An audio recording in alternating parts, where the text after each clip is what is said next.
Well, hello everybody. Welcome to another podcast coming to you from a deck at a restaurant in Key Largo. Shipwrecked. Shipwrecks. Yeah. Is that what's called? Shipwrecks. Shipwreck. That is it? Shipwrecks. Shout out to Shipwrecks. Fantastic. Well, as you can hear, I'm not alone. I am here not with Jeff. I am here teaching a tech class after our DEMA show in Orlando. We drove down here to conduct some technical diving. And we've just come back from day one of Techtraining. With me I have James Mott, our other UTD instructor, and he joined the class for shits and giggles and asked if we could join, and well, the more the merrier, so welcome to you, James. Thanks Thank for you very being much. here. Thanks for having me, gang. And the students are Greg, Jay, and Sir Joe. Oh, you get the title of elevated. sir. So I figured it would be a nice idea. I mean, if the audio is a bit sketchy, it's because it's recorded on an iPhone, and like I said, we're on a dock and it's a bit windy, but I figured it adds to the ambiance, to the whole thing. Most certainly. It does, huh? Yes. So, day one of your tech experience. Greg, let me start with you. What did you think? It's a lot of firsts for me. I got to play with some new gear, and the argon bottle is new, so I jumped in the water and tried to hit that inflator on my chest. It didn't go. It took me a second. It's getting a little frustrating, so a good flow check would have fixed that. A good flow check would have fixed a lot of good things. flow yeah? check would have definitely fixed a lot of things. So that was probably the first learning experience. Didn't even hit the bottom yet for that. So Nice. What did you expect coming out here? I came in with high expectations, but I didn't really ask about much.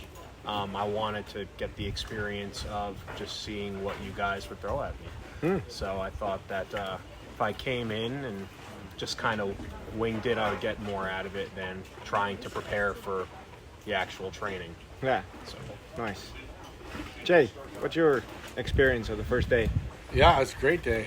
I've never been seasick, so that was a first for me. Yeah. Although I didn't go. I didn't have to visit. What's it called? The VIP. The VIP, VIP suite. Vomit in progress. I love that. I've never heard that before. That was a good one.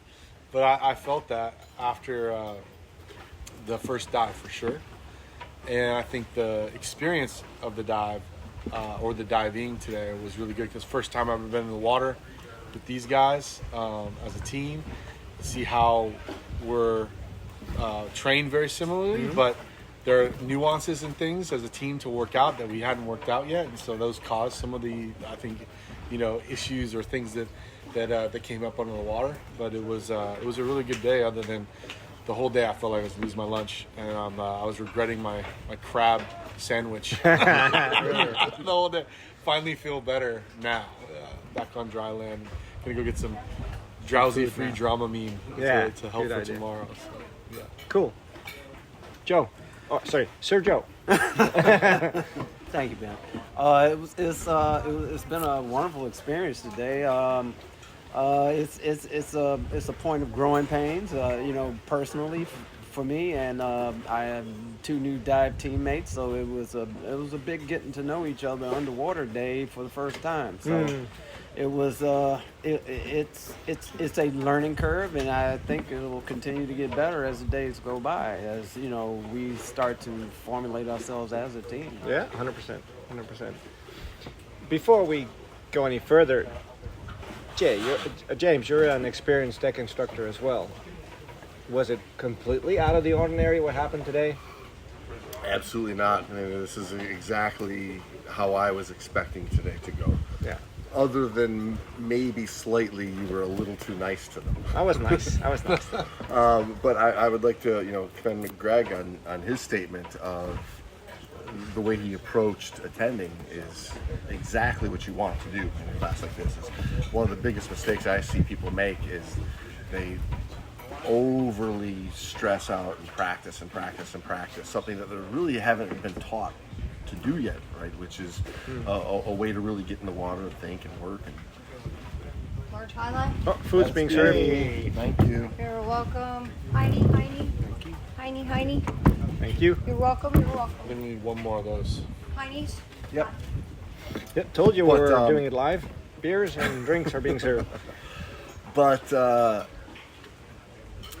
coming into it with really no expectations, to be how you really are in the water is what's key. And that's where you're going to learn the most, is not to come in with a bunch of just superficial practice that you've like really hammered down in the last 2 weeks, which isn't how you really dive, isn't how you really approach things. The way you're going to get the most out of it is to really just show up and let you be you, so we can see how you act underwater, how you think underwater, how you work underwater, how you integrate underwater. That's where you get the most out of it. So you're right on the track. That's reassuring. And that's exactly my experience as well. Having done this game for a while, I've learned that if I would have planted too many seeds in your mind before, because we didn't do any dry runs yet. I didn't really go in detail over with you how to deal with these simulated failures we were handling, and that's all on purpose. I gave you some parameters to work with, I gave you some hints to work with, and you handled those extremely well. I think your pre-dive planning and your execution of that plan was to a T. You guys stayed within yourself, you guys planned a dive, talked together, preempted situations on the surface, like on the boat, like where you would place yourself. Well, very, very good and very well done. And like James hinted at, there's a reason why I didn't want to go and explain every single detail from day one before you've even had a chance to try it, because it will cloud my image of you as a thinking diver. It's super easy to become a protocol diver. You just read the book, memorize it, and do what it says in the book. But if there's something that's really awkward or strange, you can't deal with it. You need thinking divers. For me to see how you are thinking and what kind of choices you are making based on the given circumstances, it's easier if I put you in the water as a blank slate, almost as a blank slate. So that's what we did today, right? We gave you some parameters, you set out the dive, that was good. And now we can look at the video later after dinner and nitpick certain things and pick them apart and look and give you guys a learning experience on how, and some of them on the surface debrief and the boat ride, and just here before the recording of this podcast, we talked briefly about it. And you've already had some aha moments and epiphanies, like, okay, if we did a good flow check, we could have caught some stuff. If we reorganized where we do our pre-dive surface exercises in general, it would have been more efficient. Some line laying things were becoming obvious underwater. So yeah, you guys are right on track. And the good thing in this way is, if I would have explained every single detail down to the minutia on how to deal with the 9 failures we're going to practice, how to lay line, how to tie a knot, how to tie off to a secondary tie, all that sort of stuff, and then you would have made mistakes, then where do we go? I've already explained it. Then all what's end up happening is me repeating it, and you might not get the point still. Because right now you've experienced some small mistakes, and when we now explain those mistakes, I know you'll be paying attention. Because now you also know where to pay attention, and what to be vigilant on and looked at. So, and I think that's a really important point, because for people like me who want to prepare, maybe not get in the water and do a million different things, but who want to know what's coming, want to prepare my mind and all those things, that if you do that, exactly, where do you go from there? Yeah. So there is a leap of faith when you sign up for this training, and I want, so what? Come on, tell me. Yeah. So I can prepare a little bit mentally and visualize beforehand, things like that. There's a little bit of a leap of faith, but I'd say after day one for me, I understand now why that's a leap of faith. Whereas before it was kind of like, well, I want to know, I want to know. So I think that's a good point for other people that are thinking about this course or other courses, and that's unique to UTD. I mean, I've been in other courses, I think, can seem down to the minute what the syllabus is going to be, and I can visualize it, and nothing surprises me, nothing comes out of the ordinary. I stand on a line and I do the drills, versus I had no idea what was coming, and that wasn't the worst part. That wasn't the scary part. The scary part was, okay, I haven't thought all this stuff through, so I need to react as I'm trained, right now. Yeah. And then you guys see the gaps, and then will train me to the next level of my reaction. So I think that's a that's a really important point that maybe gets skipped over. And for me personally, knowing that leap of faith was worth it, I understand it now after day one way more than I did yesterday. I think that's that kind of speaks on that element of training beyond what you're planning on doing, and then if something happens while you're during your plan, then it's not a big deal because you've trained for something beyond that level already. Yeah. So if you go in trying to reach that level that you haven't trained to yet, it's only going to cascade into worse and worse situations. That's a good point. Yeah. It is going to compound itself. Yeah. So A soup sandwich, as they call it. So I think that this is the way we train and the way we prepare ourselves for failures makes it so that we don't have to think about those things anymore, and basically everything kicks in on its own, and we automatically follow that because of the training, because of what we've been trained to do, and not take that situation and continue to make it into a domino, into a worse problem than it was at the beginning. And I mean, these examples you guys are giving, that's exactly the difference between personal skills training, like on a line in front of an instructor, monkey see, monkey do, you do this, okay, great, you do that, okay, great, next thing. Now we're making the circle complete, right? We're calling it critical skills training. So failures are being simulated, and you guys as a team have to develop an exit strategy based on those failures. If that failure determines an end of the dive, okay, then do that to the full letter of that word, ending the dive, with all the things still failed that wasn't able to be fixed, including the gas switches, including all the consequences that will be a natural consequence of said failure in a real scenario. And that's why we call it, there's no such thing as a training dive, there's only real dives, and we simulate certain failures. That's the fake part of it. So And with that, what we were talking about earlier in the parking lot, the first time that anyone has actually just came up and taken a mask off my face was today. You know, but all my training before this was just, all right, you take your mask off. Okay, cool. And I've noticed that having the mask taken off and putting on a new mask was not an issue, right? I just pulled it out of my pocket, put it on, done it a million times. It was getting the team's attention when I was behind everyone and getting them to stop what they were doing, because they were, you guys were going without me, and it took you a second for me to signal you guys, hey, I got a problem, turn around. You guys did stop and come back, but that was never really incorporated into any of those personal skills that I've done in the past. And in reality, Ben being the nice guy that he is, you three set up the opportunity for that mask being taken off of your faces multiple times with positioning and fins in the faces. I saw you numerous times in frustration of getting kicked in the face already on the first dives that we did. Yeah. It happened, and that's just learning how to present yourself in the water and be in a place that you're clean and you're safe, but you're also in a place that you can communicate with everybody. That not only you got an issue of you like to be able to see everybody. You're the teacher of the group, that wants to be the guy that's helping everybody, but at the same time you're not thinking about being in a place for them to easily see you. So you start to learn all that balance, and then now you see where Ben's starting to heat it up.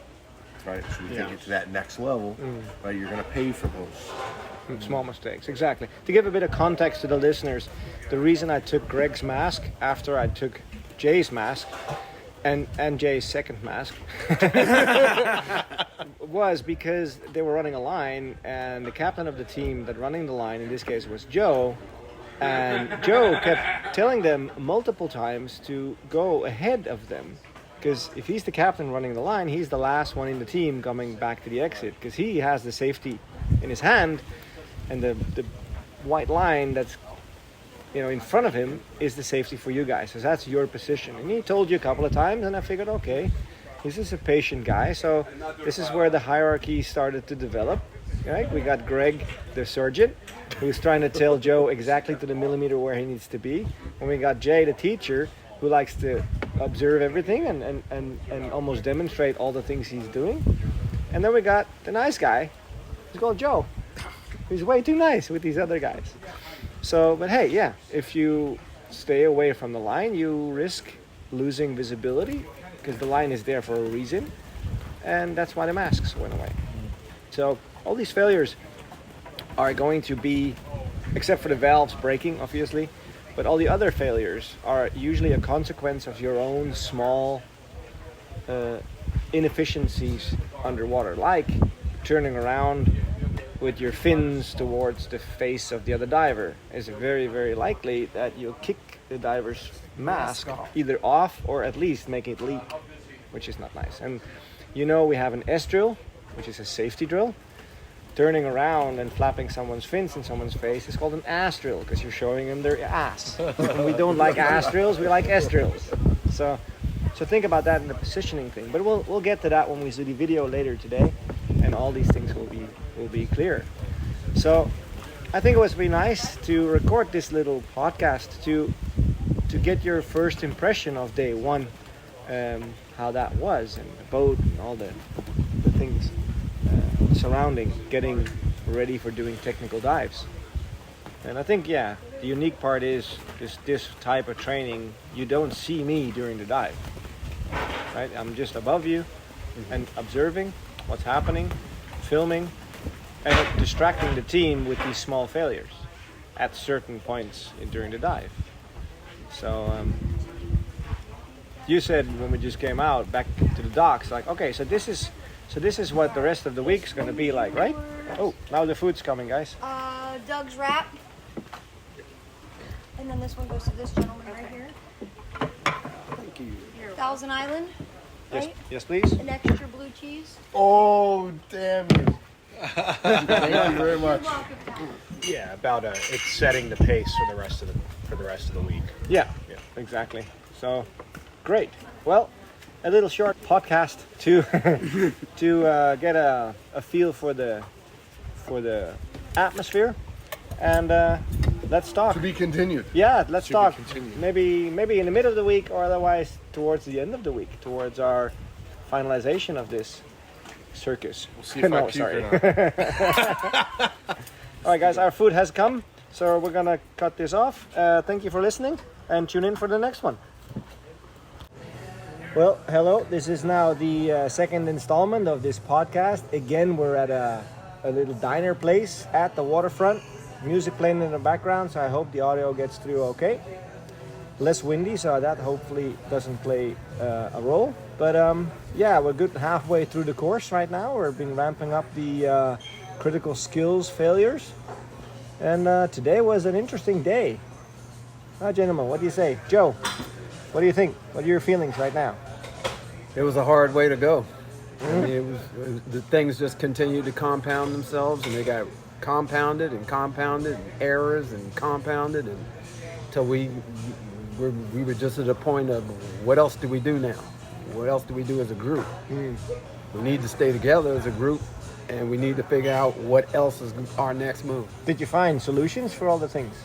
Not all, most, some, in different ways. Well, did you get out of the water? We're here. We're talking. So you found solutions for all of it. Were they pretty? No, they were not. Oh, okay, great. So what were you saying earlier, Jay, before we dive today? You were saying something about whatever you learn. Oh, food's being served again.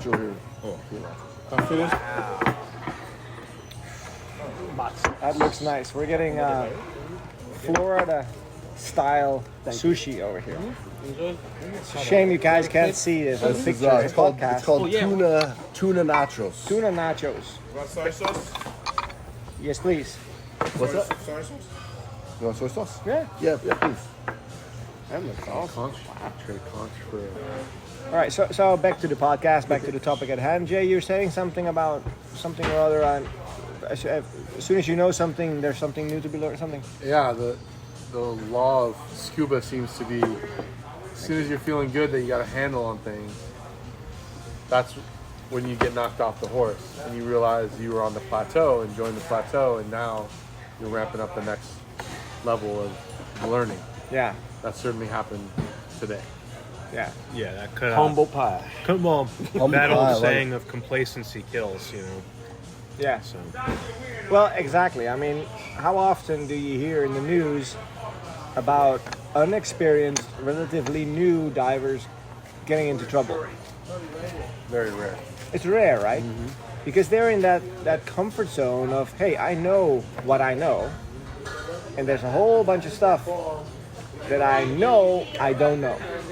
All that techie stuff and rebreather stuff, I have no idea what that's about, but I know that I have no idea.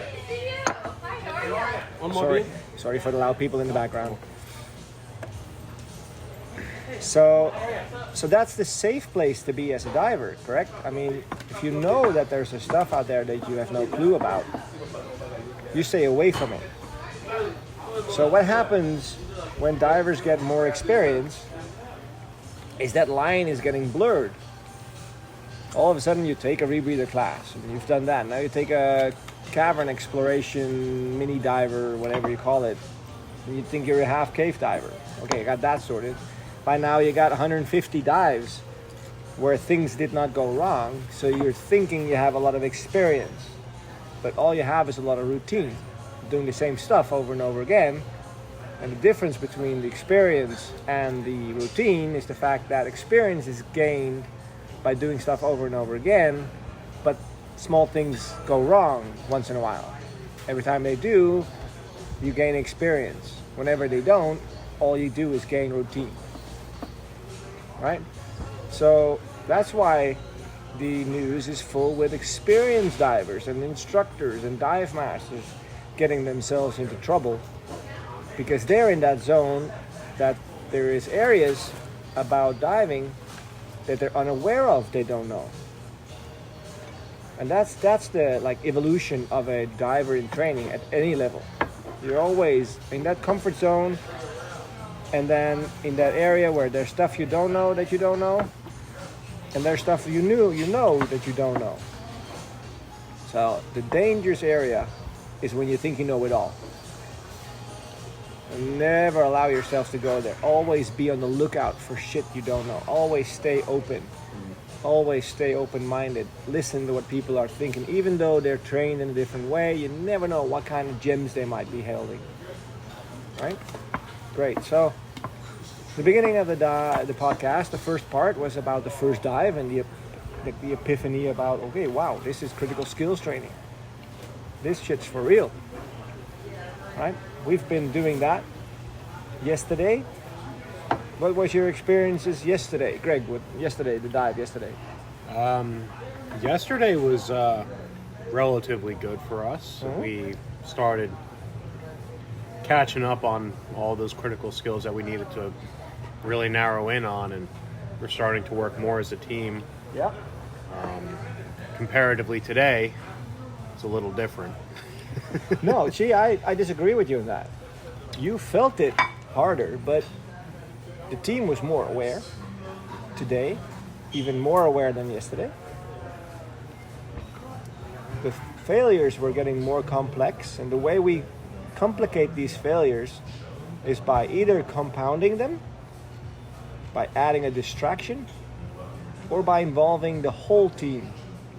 Those are the three levels we can do. So by compounding means there's one failure you're dealing with and then there's another failure at the same time you have to deal with. The distraction can be, okay, the failure is given while you're doing something with that reel. Right? That was happened today. And then the last couple I like my reel. Yeah, we have established you like your precious. So the next level is when the whole team needs to be involved. Right? We got a failure like an air share whilst reeling. So now we need one team that clean up that reel, tie it off so we can get the hell out of Dodge. The other one dealing with the air share. So every diver in the team is busy doing something to make the situation as less painful as possible. So yeah, for sure it feels more stressful. That's the whole idea. Okay, so good. Looking forward for the next part. What do you say, Jay? We'll recover. The morale of the team certainly is lower than it was yesterday. That's because you're in your head. As I am. I'm in my head of the things that I could have done more efficiently or better Yeah. to avoid ultimately the last consequence, right? Exactly. Well, I think we'll learn from it and come back. But it was a good shakeup. It was a good fall off the horse. And it's not tech training until somebody gets bloody. So I got that. Yeah, you handled cut too. your finger today. Yeah. Definitely reality check.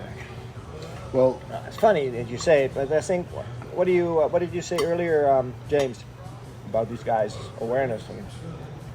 well, I mean, Jay was just saying a minute ago that, yesterday felt so good, and then today, they're struggling again. But I mean, that's the purpose of good training, is to show you some highs and lows, to show you, show you yourself really in a way, like show you where you may or may not break, so that you can become a little bit intimate with it.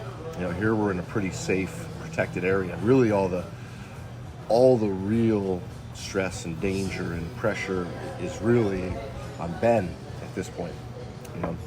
He's the one that's dancing with the devil. But he's introducing you to that, so that when you guys are out in the real world, right, and you see this again, you've been there, and you can tolerate it, and you can handle it. Not only can you handle it, you can handle 10 times it, because it got laid on you, and you were able to keep cool. Make a couple of mistakes, but in the big picture, right, you're not hyper-focused on that one little thing anymore. You start to open it up and broaden your perspective. But if you've never been intimate with it, and you mentioned plateaus a minute ago, Jane, that's what a good instructor is able to do. A good instructor is able to, show you your level. No matter how good or bad you are, everybody's got room to improve. And if you can't have somebody that's going to show you how to move up a level, like what are you really paying for the training for? Just to get a card to take you on a different boat, but you don't really improve yourself, as a diver, as a person in the big picture. What did you really earn in that certification? That's what I think Ben does a hell of a job. Like we talked about before we started the podcast here, the goal for me is to push you just far enough so you get this aha moment. And we have tons of those. If I just push you till you break, that's no point, right? I can measure how well you realize certain failures and what the reasoning was behind you getting the failure by your reactions at the surface. If you come out of the water clueless, I went too far. Right? The old saying, like we talked about, you can learn from your mistakes, is half right. You can only learn from your mistakes if you know why you made the mistake, and if you get a chance to redo that same thing and now not make the mistake and see what the outcome is. That's when you've learned from your mistake. It's not about making mistakes, because that's easy. It's realizing why you made the mistake that's hard. So I think today was productive. Yesterday I held back on a lot to build up the confidence. Hey, we can do this. Today I said, we're going to do a dive, easy dive, same as yesterday. So go into the water with good confidence. And we build up the failures and we make them more complex and more compounding and more demanding. Until you reach a point like, okay, we fixed this, but we don't really know if this is the right way, but we keep dealing with it. And at no point did you break. Because at no point for any three of you was it an option to say, okay, I don't know what to do, let's go to the surface and talk. You kept working the problem underwater. That for me tells me you're on the right track. You're getting in the right mindset. We were diving in 20 feet of water. It would have been easy just to go kick, bloop, surface. Let's breathe. We fucked up. I have no idea what happened there. Jesus, you're being a hard ass, Ben. That's not training. That's just me being a dick, right? Because I could have done that. I could have taken off masks and, pushed inflators at 20 feet and see if you could fix that. And you pop to the surface and then give the last guy out of mask, I was out of gas. I mean, there's no point in that. That's easy. All we've been doing so far is emphasizing the small mistakes you've made, right? The gas plan was half, so after the failure that's non-fixable, you should be on the way to the surface where you were. You decided to travel back to the upline. That carries a consequence. And boom, there you go, there's the consequence. And you dealt with that. And then you did this, you chose this path. Oh, that's nice, but what about this? There's another consequence. And boom. So I would have kept going just up at the time that you can't handle it anymore. And that's on me. If I would have pushed too far, you would end up at the surface. That's not your fault, that's my fault. I pushed it too far. I broke it past the level of where you can keep up, right? And it becomes destructive instead of constructive. It's not that we don't do breakdown dives. We do constructive dives. We set you up for success, right? You reach the surface, looked like a train wreck. Now you know how to not make it look like a train wreck. That's the idea, right? Good. Now, are we looking forward for tomorrow? Yes. Yeah. Redemption. Yeah, redemption song. Redemption. Yeah. Old Joe here has got the tunes of Bob Marley playing around every so often. I think really good. Emancipate yourself from mental slavery, man. No one but ourselves can free our own mind. Here you go. Ain't that the truth? All right, perfect. That's a nice little second part of our little podcast here. Third part should be interesting. So stay tuned for that one. Coming up in a minute. Well, welcome back to the third and final episode of the this little podcast.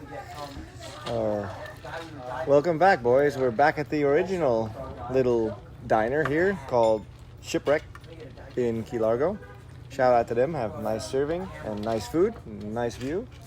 So we just came back from the final dive of your adventure here. How'd it go? Well, Craig, you're to my left, so we'll go with clock. I think today went really well. Had a blast. Got some good photos, some glamour shots. You got a little bit of blue steel and Magnum Yeah. from all of us. Oh yeah. Yeah. So yeah, today was a fun dive and super clean and everything went well. And yeah. Experienced that. That's what it was. Perfect. So what do you think? I mean, how did it go? Like from a training point of view, what do you think?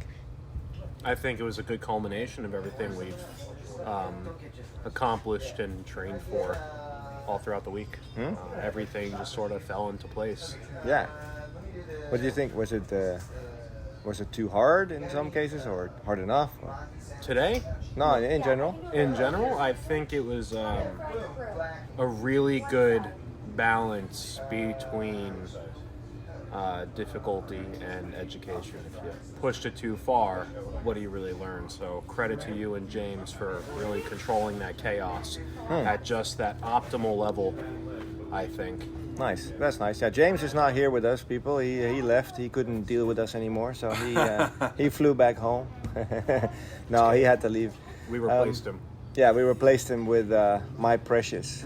And James gets that joke right away, but for you guys uninitiated to this week, we use a lot of reel work just to emphasize team communication and team positioning.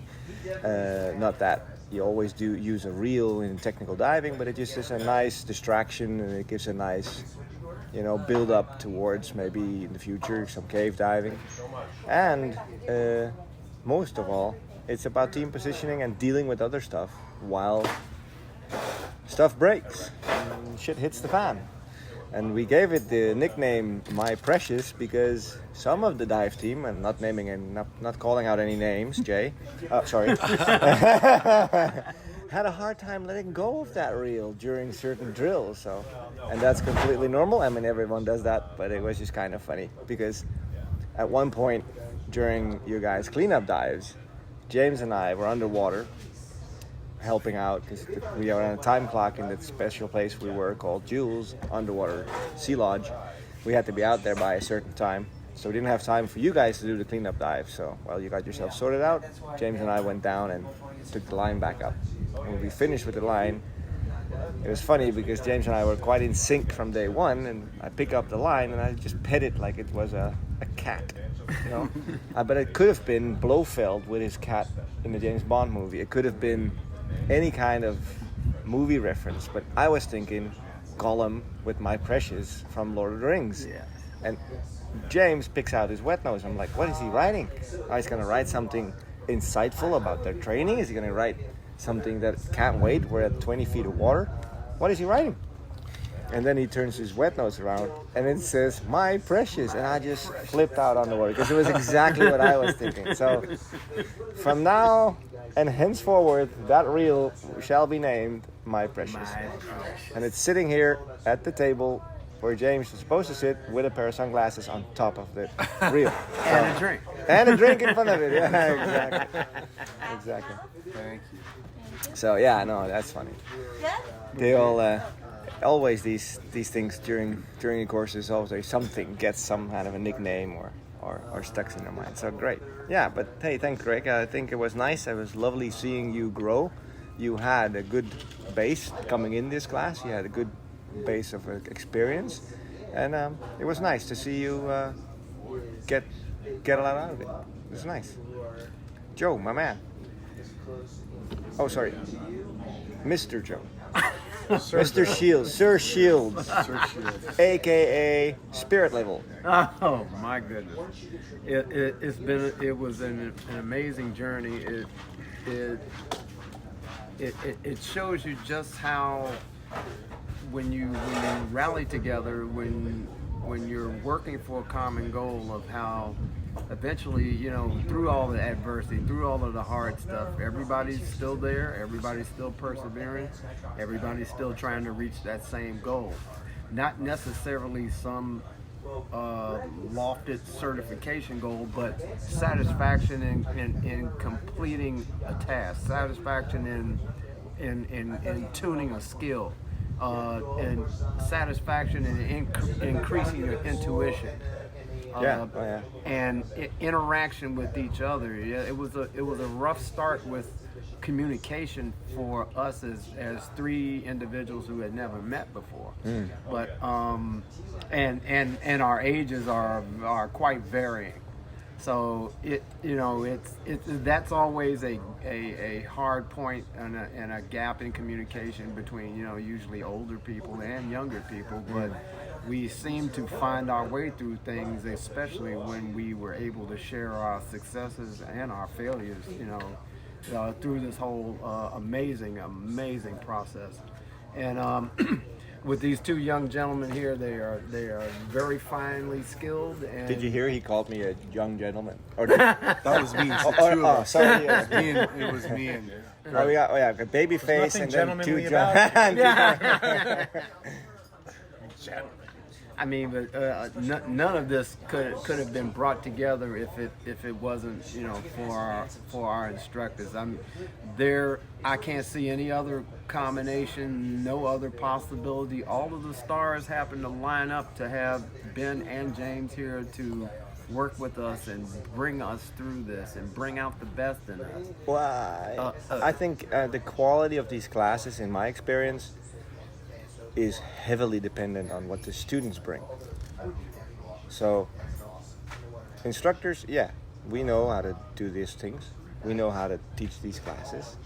But the students bring a certain amount of enthusiasm to these classes. And I think always that, when that's reflected, that's what makes the class great, I think. So Yes, don't sell yourself short. Yeah, I was given an opportunity to participate in this class because a very close mentor, a very close friend to me, says, you know, I've been able to help you, you know, to get to this point, you know, with her wonderful skills, but I need to give you to someone else who can take you to another You're talking level. about Tanya? Yes, I am. No. Tanya? No, yeah, I agree, Joe. Tanya is wonderful. We're lucky to have her. So it was through her urging me and through her type of personality that got me to say, okay, I'm going to do it. I'm going to try. I'm going to give it all I have. That's where I am. You did that, that's for sure. It was nice. I mean, it was a perfect example of looking at 3 divers where they're all in a different point in their diving career with different end goals and different skill levels coming in. And some weak points, some strong points. And I think you complemented each other very well. And that's what it's all about. I guess, as you mentioned earlier, hey, diving with someone you've never known, that's the deal. You get dealt. When you go out on a trip, you get an insta buddy, and you never know. So this type of training also learns and teaches you how to read very quickly other divers, right? And your own situational awareness and comfort underwater, and that extra mental capacity you get from this intense training. I think the biggest advantage of it is it gives you that helicopter view that we talked about a lot of the times, right? It's all good and fun if you know how to do a perfect back kick and how you know a perfect valve drill and perfect gas switch. But if that's done in your own little bubble and you're completely oblivious to the fact that your buddy behind you or beside of you or in front of you has eyes the big as teacups, it's kind of pointless, right? So really I want to tip my hat to you guys for never sacrificing that portion of the training. It's always that was in the forefront of your minds, and that's what for us the skill level is secondary and will become very automatic, but will make your life so much easier if you stay in position, know where your teammates are, learn what to expect, so you're all basically thinking the same thing at the same time during these dives. And it's super evident today, you were all switched on talking to each other. Yes, we had one that was the designated deco captain, but it was never a unilateral decision. It's like, hey, you guys ready to move up? I'm on the clock here. It's my job to herd the herd. And you had your mind switched on. It's like, hey, yeah, should we go up? It's like, question mark. Deco, what? Oh, okay, we can go up a little bit. Okay, great. You were to stop at 18 meters. And you asked 8. Oh, no, wait a minute. Yes. Average depth was so-and-so, so we can go a little bit shallower. That's nice. That's the switched on team, right? And that's what's the strong part. And that can only be accomplished not by a good back kick, not by a perfect valve drill, not by trim, not by the most expensive equipment. That can only be accomplished by a diver that has residual mental capacity underwater. Now, the way you build up residual mental capacity is by getting your shit together. By learning trim, focusing on the easy stuff, right? The simple, the basics. The better and simpler and more controlled your basic skill level is, the more you can deal with underwater. Your head is less tasked. And that's why, even though we're doing dives that are complicated, with gas switches and all that sort of stuff, this gives you that extra level of awareness. Excuse the neighbors. So yeah, nice to have you. Ooh, the food is being served again. Ooh. All right, while this food is being served, my man Jay. Yeah. Oh, sorry. Let me introduce him correctly. Our newest UTD instructor, Jay. Hey. Jay Gardner. Yes. That was an added surprise from the week. Yeah. A welcome surprise. Yeah, I think to echo what you said, I think when you your mindset coming into a training like this is there are skills to be learned or skills that you need cleaned up on and things like that. I think my biggest takeaway from the week is, yes, there are certainly skills and there's equipment to deal with, but the biggest part of training for me that I'm taking away is training on how to think, not what to think. This is the only way to do it.